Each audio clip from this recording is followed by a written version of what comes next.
Good morning, mga ulat. Ugat, eto na naman tayo para mag-exercise tayo.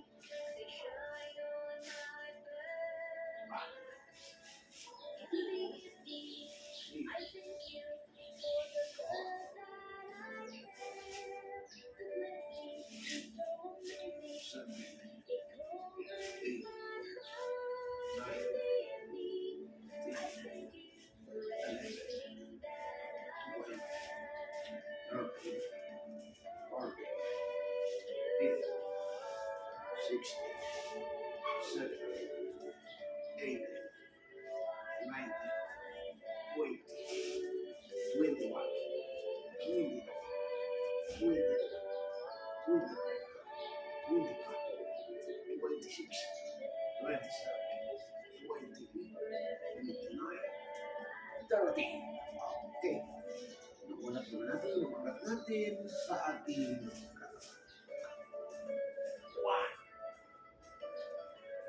2, 3, 4, 5, 6, 7, 8, 9, 10, 11, 12, 13, 14, 15, 16, 17, 18, 19, 20. Medyo mahirap ito, medyo masakit sa hita. Takbo mo na.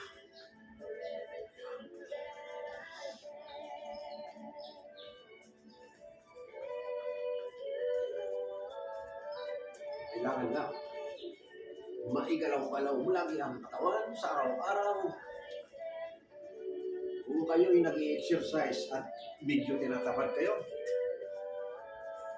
mag-exercise kayong subukan yung nakatapat sa camera. Tulad dito ginagawa ko. Pag nakatapat ka sa camera, parang sisipagin ka. Sa aking sarili, pag ako nag-exercise na walang camera, saglit lang. Pero nakakapag-exercise saglit lang. Pero pag may camera, mayroon kang tinatarget na points kung ilang minutes. For example, tulad sa akin ay tinatarget ko lang ay 25 minutes. Malaking bagay na yun. Naalog ng katawan mo noon.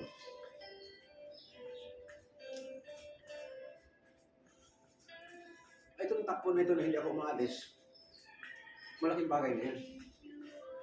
At least nagising na yung mga dugo mong natutulog. At nauunat na yung mga ugat.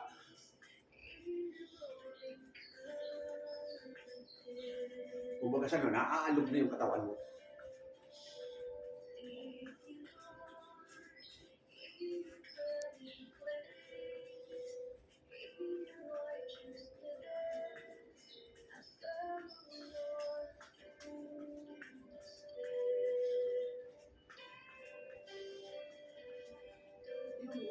Itakbo mong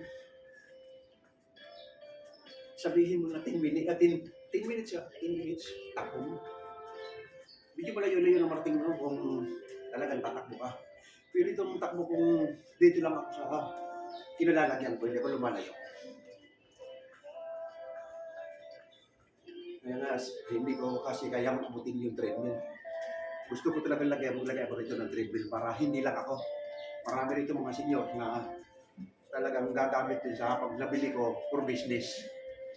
Pag nabili ko yung isang unit ng treadmill, yung heavy duty ang gusto kong bilhin para hindi lang ako ang gagamit. Pwede ko pagamit sa customer. Kaya lang, medyo may kamahalan. 300,000 isang treadmill na heavy duty.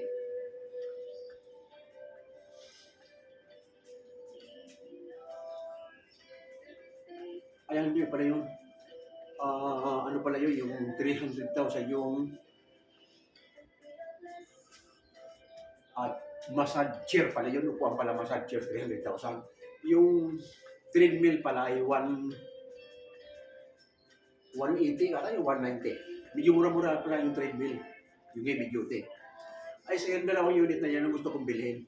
Yung pangmasahin ng kuwan at itong treadmill na pwede kang tumakbo.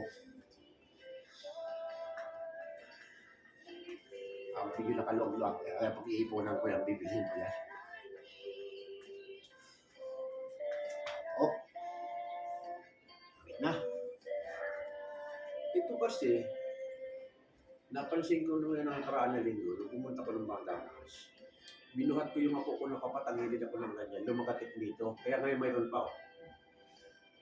Kaya kahapon pa ako nag-exercise na ganito, inaalis ko. Kaya nandito sumasagot. May naipit na ugat siguro diyan. Pero, ay pumunta ka rin sa doktor, sasabihin ng doktor, bibigyan ka pantanggal lang ng kirot. I-request ka rin na mag-therapy. Pagdating sa therapy, ganun din na sasabihin sa'yo mag-exercise na mag-exercise ka doon sa kanila. Kasi nasubukan ko na eh. Yun na nangyari sa akin dito sa Baywang. Kaya hindi ko na kailangan mag-ano. Ako na mismo ngayon mag-exercise. Pag ginaganyan ko, sumasagot dito kasi nandito mo naipitan. Observan ko within 1 week. Simula pa ito kahapon nag-exercise na ko ng ganito. Kaya kagabi hindi na masyadong masakit. Kanina lang sumagot niya, hindi na. Sa umpisa sumasagot. Pabalik.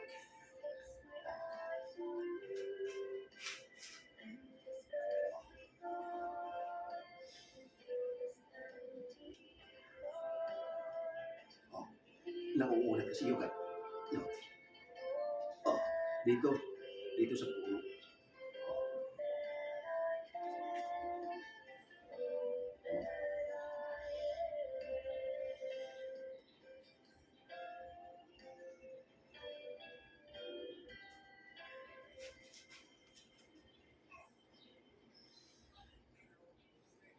Ganun naman sasabihin siya ng trainer ng therapy. Uunatin mo lang yan para maano yung gut mo, para makalas yung pagkakaipit.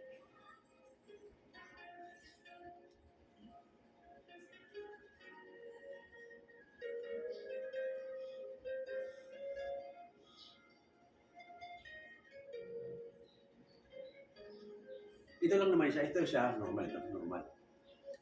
Ito lang, Lunes pumunta ko sa Batangas. Pagbuhat ko sa apo ko nung patagilid ako, biglang may lumagatik. Kaya kahapon ni-exercise ko na ito kahapon. Hindi na masyado, pero nandiyan sumasagot pag ganyan, pag tinatas-tas-tas ko, sumasagot. Kaya ngayon, madalas kong ikutin.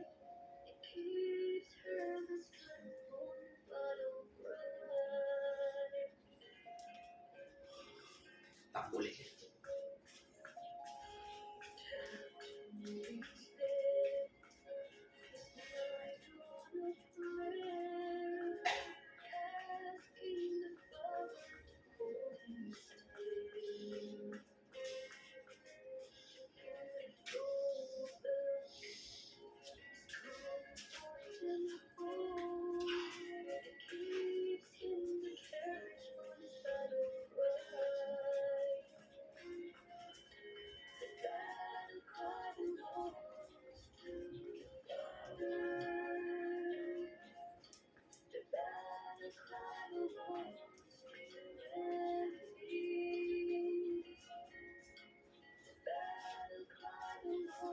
Ulat lang. Aray, sakit. Biglain.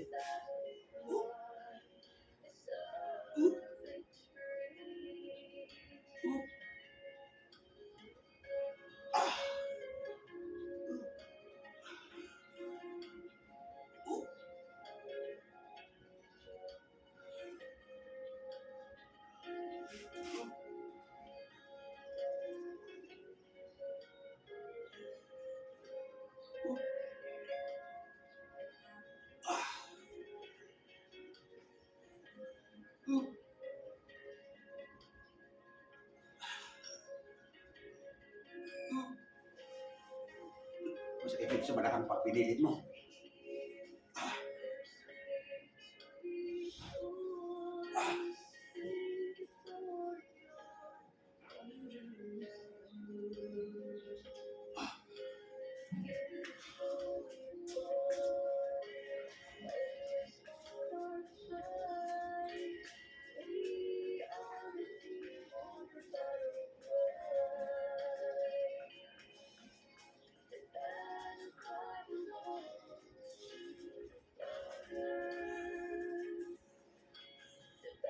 bawas tayo ng pawis.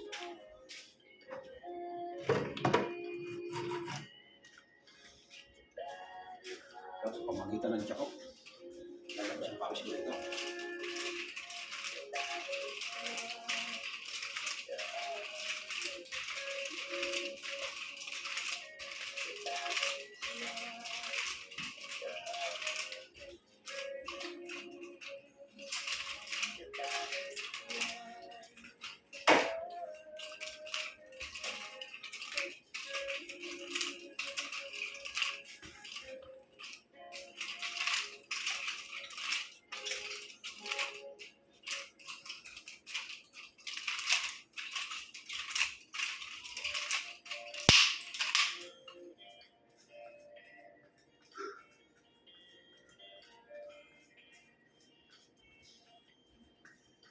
Dati noon, medyo bata-bata pa ko. Mabilis ako rito. Oo. Ngayon medyo may edad na, sumisimplang ng palo. Noon, malakas, mabilis ako rito. Matagal na kami tsako. Edad ko pa lang ay 17 years old. Oo. 17 years old, nagtsasako na ako. Kaya ito, humaba ito. Haba ng sipo ko. Tapos dito bukol. Yung bukol yan, hampas. Dito pag sumablay ang hampas.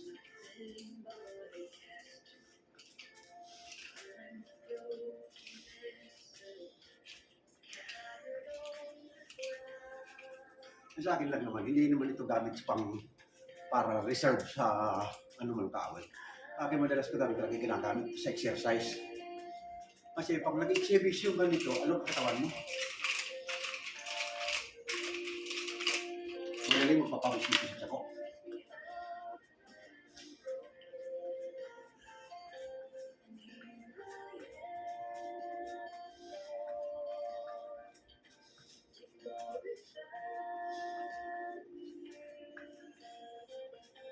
Okay.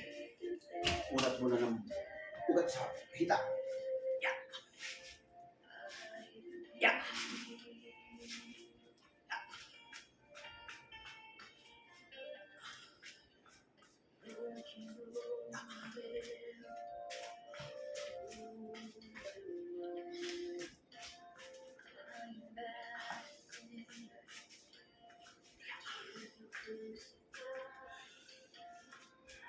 Itong ganito, pampatibay ng tuhod ito.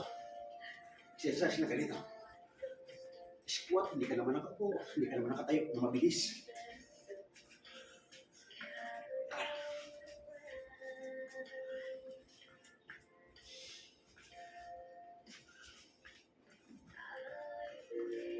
Alam mo, mabilis ako doon ng tuhod.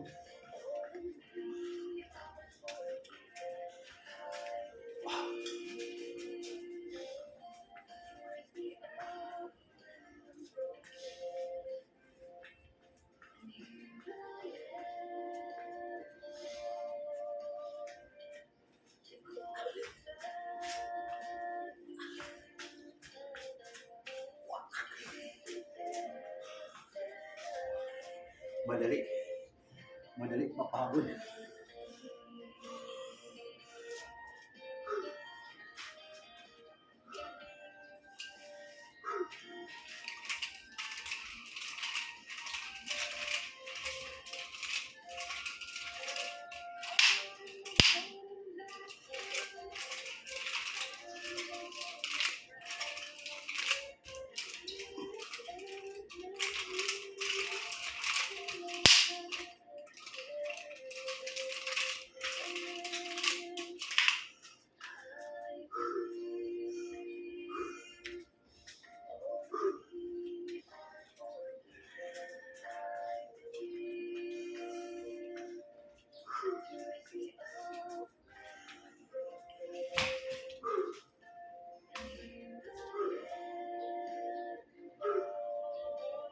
Mabilis kong takbo gagawin yun. Lagot ng pagod.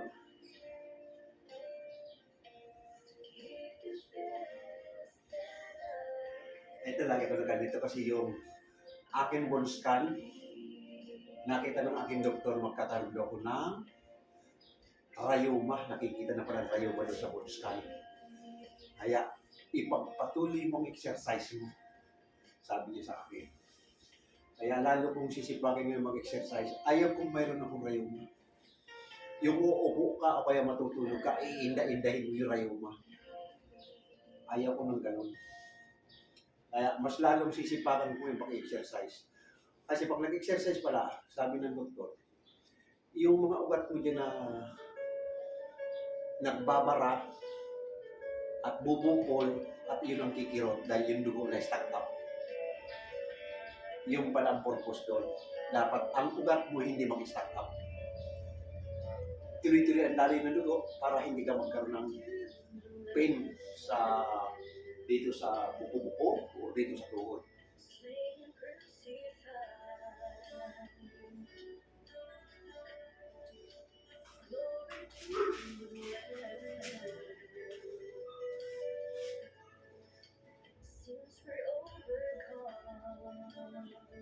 Sa edad namin kasi ng ganito, mga high level namin, sa edad namin na ganito, talaga dapat na ng sakit.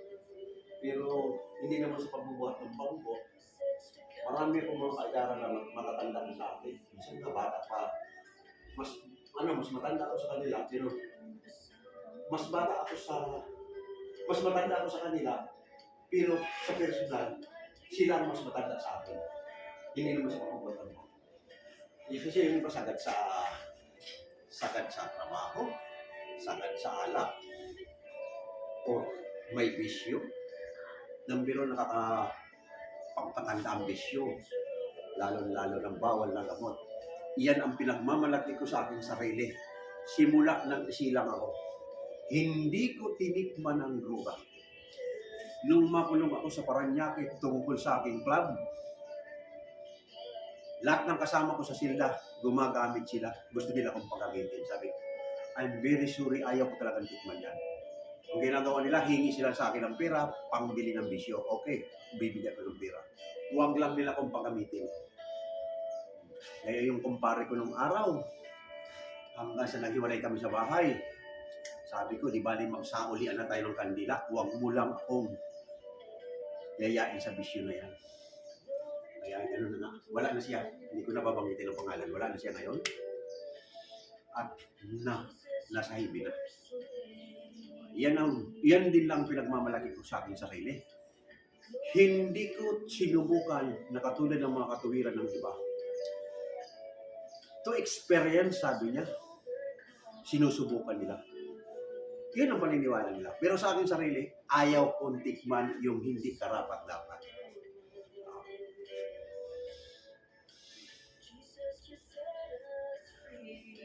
Kaya, nung medyo nagkakaedad na ako, nung dumating na ako ng mga 55, o ganun, reduce na ako sa aking trabaho.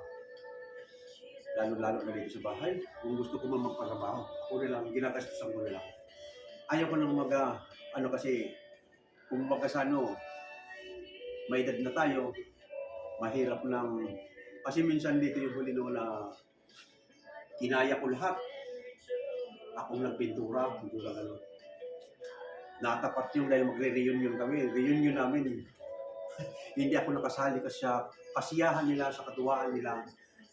Nasa kwarto ako nakatalokbong kasi ginawa akong inuubo, hinihika. Iyon ang ayaw ko lang maranasan. Kaya sa ngayon, ini-estimate ko ng sarili ko, kaya ba ang trabaho ganito sa akin sarili? Dahil may danda. Kaya hindi kaya, bayad na lang ako. Huwag lang akong gagawa. Katulad dito, pintura ko rito. Kaya naman sana pintura. Pero ang point pala doon, dahil may edad na tayo, pag nalaghap natin yung pintura, doon tayo hihikain pag may edad na. Kaya ayun, nagpapintura ko rito. Hindi na.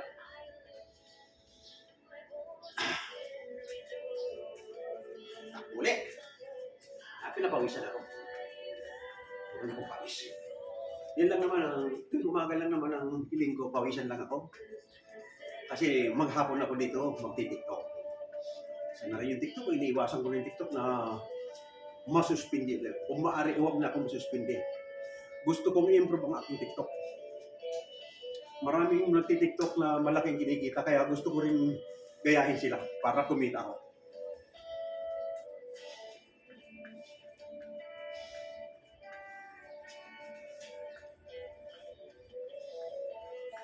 Ang pagtitiktok kasi, kaya ako nasususpindi kasi dati, ang camera, dala-dala ko, bit-bit ko. Pag nadaanan na hindi ka nais-nais, ay ang bibigyan ako ng punishment ng TikTok.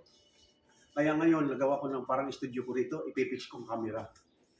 Kahit maghapon, magdamag kung hindi ako napapalaban ng bilyar, tuloy-tuloy ang aking TikTok. Pero pag napalaban akong bilyar, kahit kaon, paka-live ko lang, maya-maya pinapatay ko na. Hindi ko na iniiwan. Kasi pag iniwan ko, baka mamaya, pagbalik ko naman ay nakakulay rin na, nasuspindi na naman ako.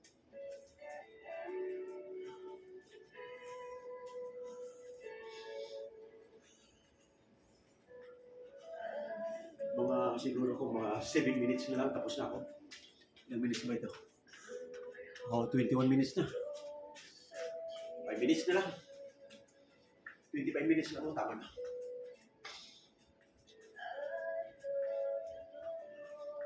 Yan. Dati talaga nun, kabataan ko, mahilig ko mag-exercise. Kaya lumaki man ako, tumanda man ako, hindi lumaki ang tiyan ko. Pag lumalaki kasi ang tiyan ko, para akong nahihirapan, kaya mag-i-exercise ako. Kaya, ang exercise ko nung medyo bata-bata ko, lulubog lilitaw. Pag malaki tiyan ko, exercise. Pag normal na naman, tigil. Pero ngayon na may edad na ako, kumari, susundin ko yung request ng doktor, kumari, araw-araw, kahit man lang 10 minutes o 15 minutes, importante malo. Lalo-lalo na dito sa tuhod at paa. Ayaw kong dumating na hindi nakapulupot si isang tabi, sasabihin, ay, ang sakit ng aking rayuha. Huwag naman po. Buti nga, nadiliti ka agad. Nung kinuha ko ang result ng aking bone scan sa Asian Hospital, kasi ang hospital ko talaga perpetual. Renovation pa na yung room ng bone scan dito sa perpetual. Doon ako itinuro sa Asian Hospital ng Muntinlupa. Kaya ang laking pasalamat ko, salamat Panginoon ko po. At naging normal yung aking karamdaman. Lalo-lalo yung karamdaman ko, prostate, ay normal. Salamat.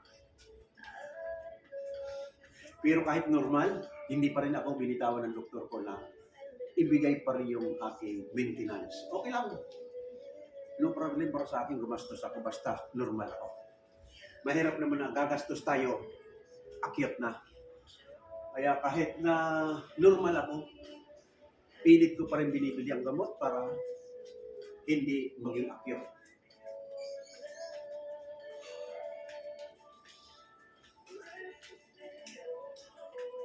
Last na sa aking proseso ko. At papahinga na tayo.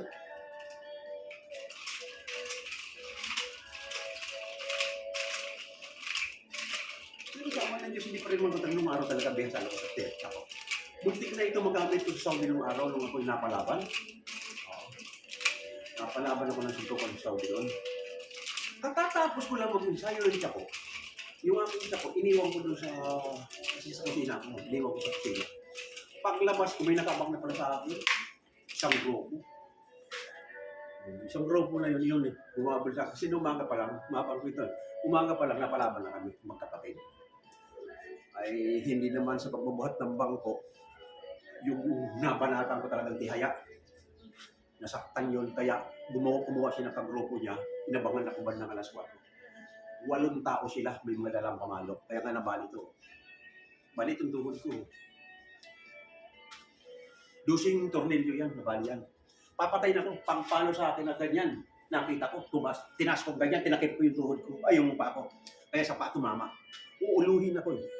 Kaya kung hindi ko nakita, malamang wala na ako. Ang napalo nila yung pa ko. Ayun. Tapos dumating naman yung kababayan ko si Dio, ay yun naman ang nagtuturo ng karate doon sa compound namin. Nilapitan niya na, nakuha niya yung tubo. Ayun. Yun ang first time ko sanang nagamit itong tsako na ito. Kaso, hindi na ako nakarating sa kwarto. Hindi na ako nakarating sa kwarto kasi marami na sila.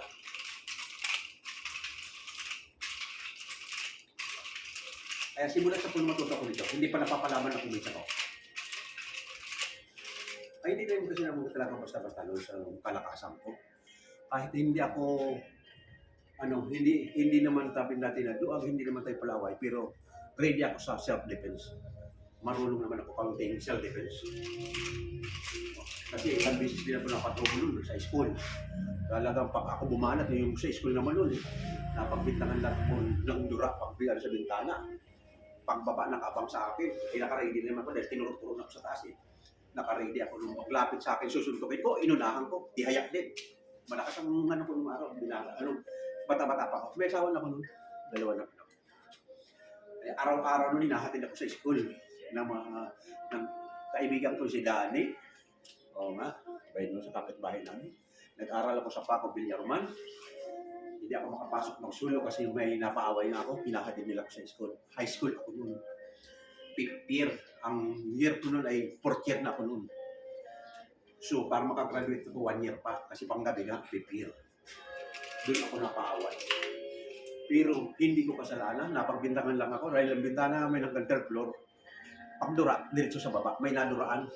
Pagsilip ko ng ganyan, ang akala naman ng dumura, naduraan, akakala ako nagdura.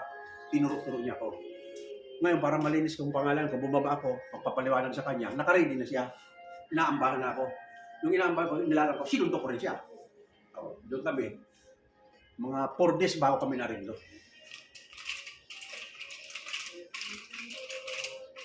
Ayan ang kwento ng aking karanasan ng ako ibang araw. Okay. Eksakayin na natin ng 30 minutes. Masarap talaga mag-exercise pag nasa harap ng camera. Kaya sinasabi ko sa inyo, mga kaunat buto. Kaunat ugat. Pag kayo nag-exercise, wala kayong ginakausap, kundi sarili nyo lang, walang camera, medyo tatama rin kayo.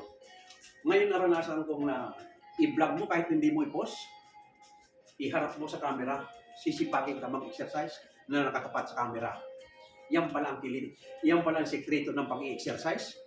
Kailangan may camera sa iyong nakatutok.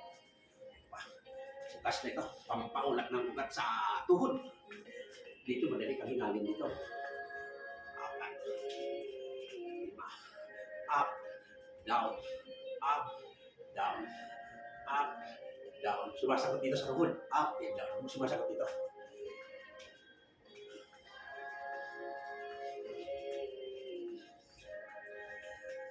Okay. Last na.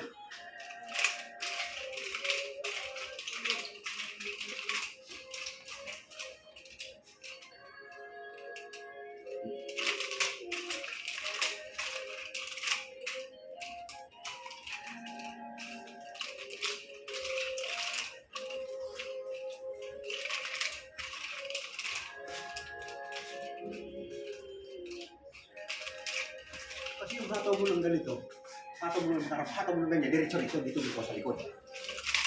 Yan. Yun ang purpose doon. Hataw, kuha dito sa likod. Hindi maagaw sa'yo. Hindi siya maagaw ang tiyak ko. Wak! Hampas! Kuha! Ganun po ang purpose doon na pinapadaan sa hita. Hampasin mo siya paharap. Paglagpas, kunin mo rito, hindi niya kukuha.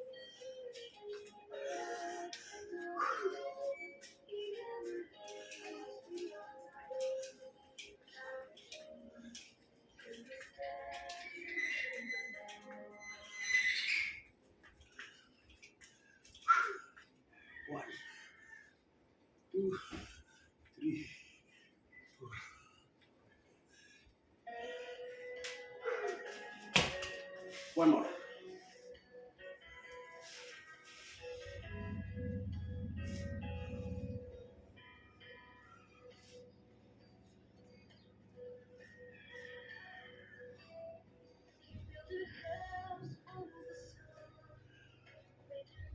Nawala na, hindi na masyadong masakit. Dati kanina, medyo. Kailangan lang talaga galawin. Ganun naman kasi pagawa siya sa pagdating sa therapy. I-exercise lang yun. Unat-unatin lang nila. Tapos yun na, pag-exercise. Utusan ka na mag-exercise. Sila kilaki ng bayan. Okay. Natapos tayo sa 30 minutes. Bye-bye sa inyo mga kaunat-gat.